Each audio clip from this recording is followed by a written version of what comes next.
आज हम बात करने वाले हैं किताब मिलियनेयर सक्सेस हैबिट्स के बारे में, जिसे लिखा है डीन ग्रेजियोसी ने। ये किताब उन आदतों के बारे में बताती है जो एक करोड़पति व्यक्ति फॉलो करता है और एक साधारण व्यक्ति उनसे बचता है। बुक हमें बताती है कि करोड़पति का दर्जा प्राप्त करने के लिए हमें पैसे वाले परिवार से आने, प्रतिष्ठित शिक्षा प्राप्त करने या असाधारण प्रतिभा रखने की आवश्यकता नहीं है। हमें बस सही आदतों की आवश्यकता है। तो चलिए शुरू करते हैं। क्यों की शक्ति को जानना। मान लो कि हम एक कार 100 मील प्रति घंटे की रफ्तार से चला रहे हैं और हमें ये नहीं पता कि हम कहाँ जाना चाहते हैं। तो अंत में हमारी कार का पेट्रोल खत्म हो जाएगा और हम अपनी मंजिल तक नहीं पहुंच सकते, क्योंकि हमें नहीं पता कि हम कहाँ जा रहे हैं और कहाँ नहीं जाना चाहते। हमें अपने क्यों की जड़ को खोजने की ज़रूरत है। हम ये किताब क्यों पढ़ रहे हैं? हम और ज़्यादा पैसे क्यों कमाना चाहते हैं? हम क्यों चाहते हैं कि हमारे जीवन में धन आए? हम अपने रिश्तों को क्यों बेहतर करना चाहते हैं? हम बेहतर क्यों बनना चाहते हैं? ये एक बहुत ही गहरा उद्देश्य है जो हमें अपने कार्य को करने के लिए लगातार प्रेरित कर सकता है। हम आमतौर पर खुद से ये सवाल नहीं पूछते कि हमारे कार्यों के पीछे का उद्देश्य क्या है। ये पागलपन है, क्योंकि ये एक ऐसा सवाल है जो हमें खुद से रोजाना पूछना चाहिए। जब हम सचमुच अपने क्यों को खोज लेते हैं और उसे अपने कार्यों में शामिल कर लेते हैं, तब हम पहले से कहीं ज्यादा तेजी से आगे बढ़ने लगते हैं। अपने अंदर के खलनायक को पहचानना। हमारे अंदर का खलनायक हमारे जीवन की गुणवत्ता को छीन रहा है जिसके हम हकदार हैं। ये हमारे आत्मविश्वास, खुशी, प्रेरणा और अंत में जीवन के प्रति हमारे जुनून को कम कर रहा है। इसलिए ये कैसे बना और इसे कैसे नष्ट किया जा सकता है, ये जानना जरूरी है। हमारे अंदर 2 प्रकार के भेड़िए हैं और हम जैसे खिलाते पिलाते हैं वो वैसे काम करते हैं। पहली तरह के भेड़िए के लिए कुछ भी अच्छा नहीं होता, क्योंकि वो एक नकारात्मक, निराशावादी जानवर है जो हमेशा चीजों को आधा खाली गिलास के रूप में देखता है। दूसरी तरह का भेड़िया हर चीज का अच्छा पक्ष देखता है और हमेशा चीजों को आधा भरा हुआ देखता है, और ये भेड़िया हमें कई अद्भुत जगहों पर ले जा सकता है। लेखक इस सफलता चोर को पोषित करने वाले कुछ बाहरी कारणों के बारे में बताते हैं जिन्हें जानने और समझने की आवश्यकता है, जो हमारी सफलता की संभावनाओं को बढ़ा सकते हैं। जैसे समाज में हो रही नकारात्मक बातों पर अधिक ध्यान देना, अपनी ताकतों के बजाय अपनी कमजोरियों पर काम करना, अपने शब्दों का सही उपयोग ना करना, अपने लिए सही लोगों के सर्कल का चयन न करना, दूसरों की बातों में अपने काम की बातें ना खोज पाना, अपने अंदर के नायक को जगाना। हमारे अंदर का हीरो हमारी पूरी क्षमता और सर्वश्रेष्ठ को दर्शाता है जिसे ईश्वर ने बनाया है। जब हम अपने भीतर के नायक को जगाने की यात्रा पर निकलते हैं, तब अपने लिए हम अनेक अवसरों के द्वार खोल देते हैं। जब हमारे जीवन पर अंदर का हीरो हावी होता है, तब हम आत्मविश्वास, आशावाद से भरे होते हैं और समाधान पर ध्यान केंद्रित करने वाले व्यक्ति होते हैं।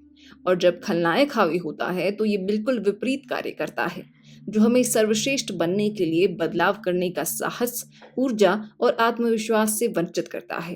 ये मानसिक आजादी को खत्म कर देता है। लेखक अपने अंदर के हीरो को जगाने के लिए 4 सी पर काम करने पर जोर देते हैं, जो इस प्रकार हैं। सी नंबर 1, करेज यानी साहस। सभी आत्मविश्वास, परिवर्तन और नई चीजें साहस से ही शुरू होती हैं। सी नंबर 2, कमिटमेंट, प्रतिबद्धता। यदि हमें कोई काम शुरू करना है तो हमें उस कार्य के प्रति कमिटेड रहना होगा, अन्यथा लंबे समय तक उस कार्य में टिके नहीं रह सकते। सी नंबर 3, कैपेबिलिटीज, क्षमताएं। ज्यादातर मामलों में हमें अपने लक्ष्य को हासिल करने के लिए विशिष्ट क्षमताओं की आवश्यकता होती है।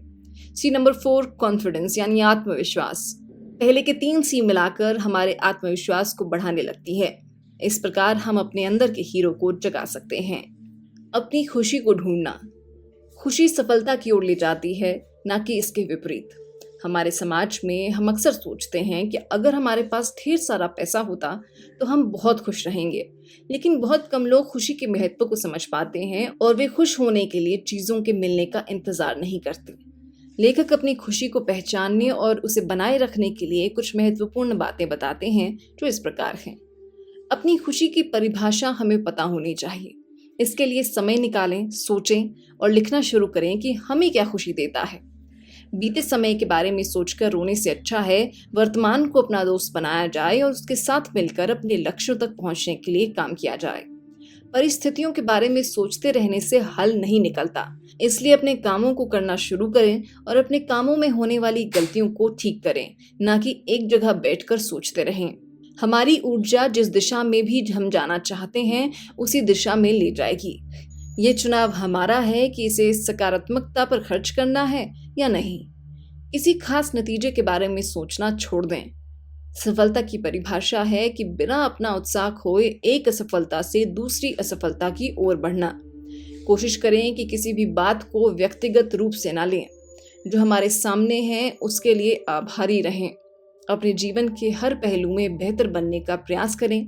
जब हम ठीक ठाक से संतुष्ट हो जाते हैं, चाहे वो आय से संबंधित हो या नौकरी या रिश्ते से, तब हम जीवन की बहुत सी खुशियां खो देते हैं। किसी बड़ी चीज का हिस्सा बने। ये आध्यात्मिक संबंध बनाने या ईश्वर या किसी उच्च शक्ति के साथ संबंध विकसित करने के बारे में है। सफलता के लिए कुछ और आदतें। लेखक का मानना है कि ऐसी हजारों आदतें दैनिक दिनचर्या हैं जो हमारी सफलता की यात्रा में मदद कर सकती हैं। हर आदत हमारे जीवन में कुछ ना कुछ बेहतर और बदतर करती है, जो हमें सफलता और असफलता के बीच झुलाती रहती है। लेखक सफलता का पलड़ा भारी करने के लिए अपनी कुछ पसंदीदा आदतें हमारे साथ साझा करते हैं, जिसमें से कुछ आदतें हम जानने का प्रयास करेंगे। हर दिन रचनात्मकता के लिए समय निकालना। हर दिन 10 से 30 मिनट तक का समय निकालें और रचनात्मक तरीके से सोचें। खुद को डिस्टर्ब करने वाली चीज़ों से दूर रखें। केवल सोचने में समय बिताएं। खुद पर निवेश करना।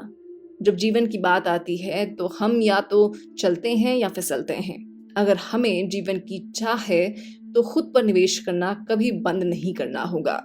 बुराई में अच्छाई ढूंढना। हमारे जीवन में जो कुछ भी होता है वो हमारे लिए होता है और इसमें कुछ ना कुछ अच्छाई होती है। अगर हम जल्दी से जल्दी अच्छाई ढूंढने की आदत बना लें तो हम अपना जीवन बदल सकते हैं। गिरने के बाद तेजी से खड़ा होना।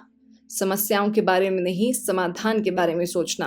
अपनी गलतियों से सीखें और समाधान के साथ तेजी से आगे बढ़ें।